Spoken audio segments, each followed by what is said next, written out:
Tai ką, treneri, sveikinam su pergalė, revanšas įvyko, pavyko. 2-1 Širvintose prieš Transinvest. Viskas gerai, kokios jūsų mintis po rungtynių, ar visko patenkintas? Tikrai labai sunkios rungtynės buvo ir galiu pasakyti, buvo du skirtingi kėliniai. Pirmas kėlinys, manau, priklausė visiškai Transinvesto ir mes taip, gal ten turėjom vieną tokią progelę gerą kėlinio pradžioje, bet šiaip ir kontrolė ir manau, Transinvest atrodė gyvesni tikrai pirmą kėlinį.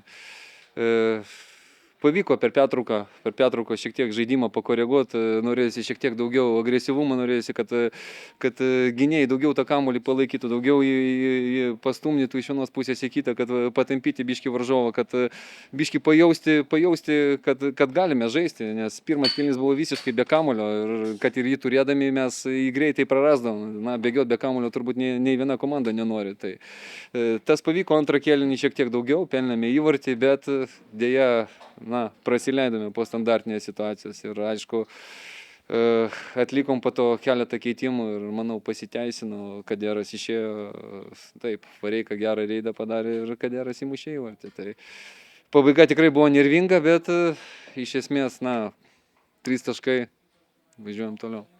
Kai treneris padaro keitimus, kurie atneša rezultatą, tai visą laiką treneris yra ant balto žirgo. Šiandien jūs į startinę sudėtį neįtraukėte Klaudijaus Upsto, Artiomo Ščedro, Kaderas taip pat liko ant suolo, bet išėję antrame kėlinyje padėjo komandai. Tai čia toks buvo sumanymas, kad jie išeis ir įneš?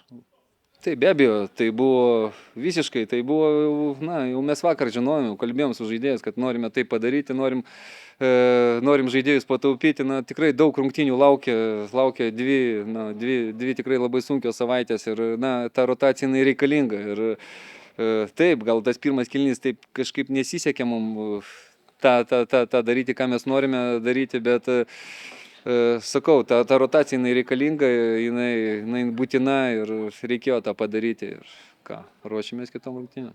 Viliaus Armalo keitimas buvo suplanuotas ar visgi labiau priverstinis? Jisai buvo planuotas, bet reikėjo tai padaryti anksčiau, kadangi taip jautė kažkiek tai skausmus, bet manau, kad ten viskas bus gerai, jisai yra tvirtas ir manau atsigaus.